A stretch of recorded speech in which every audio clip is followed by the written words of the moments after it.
ఒకవైపున అంటే తనకి అధికారం అన్నటువంటిది ఏదో అహంకారం కోసం కాదు, ప్రజలకి మంచి చేయడం కోసమే అని చెప్తూ వచ్చినటువంటి పవన్ కళ్యాణ్ ఆ మంచి ఎలా చేశారు, ఏం చేశారు అన్నటువంటిది చెప్పుకుంటూ వచ్చారు.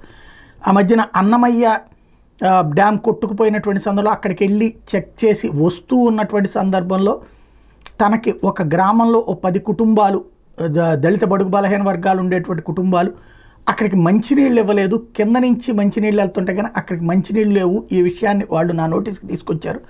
అప్పుడు చాలా ఆవేదన కలిగింది. నన్ను డిప్యూటీ సీఎం చేసిన ఆ భగవంతుడి దయ వలన నేను ఇప్పుడు ఆ సమస్యను పరిష్కరించగలిగాను. అందులో పంచాయతీరాజ్ మినిస్టర్గానే ఉన్నాను కాబట్టి వెంటనే ఆ సమస్యను పరిష్కరించానంటూ ఆయన చేసినటువంటి ఒక ట్వీట్ ఇప్పుడు కీలకమైన. పింఛాడాంకు గురించి నేను వెళ్ళి పర్యటనకు తిరిగి వస్తూ ఉంటే ఒక 10 మంది నివసించే ఒక దళిత కాలనీలో ఒక పెద్ద ఆవిడ వచ్చి నా దగ్గరకు వచ్చి ఏడుస్తాను ఆపింది బండి. ఏమ్మా ఏంటంటే, నీళ్ళు లేవయ్యా, కొంచెం నీళ్ళు ఇప్పించాను మాట్లాడుతుంటే నాకు ఏడుపు వచ్చేసింది ఆవిడని చూస్తే.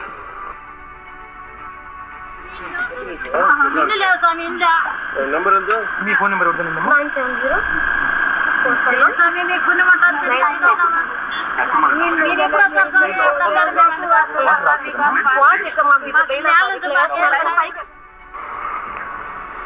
అంటే ఒక నీళ్లు తాగటానికి అంటే ఏంటని చూస్తే మనకున్న ఈ హైట్ కంటే కూడా కొంచెం ఒక 5.5 అడుగులు 6 అడుగులు ఎత్తుంది అంతే.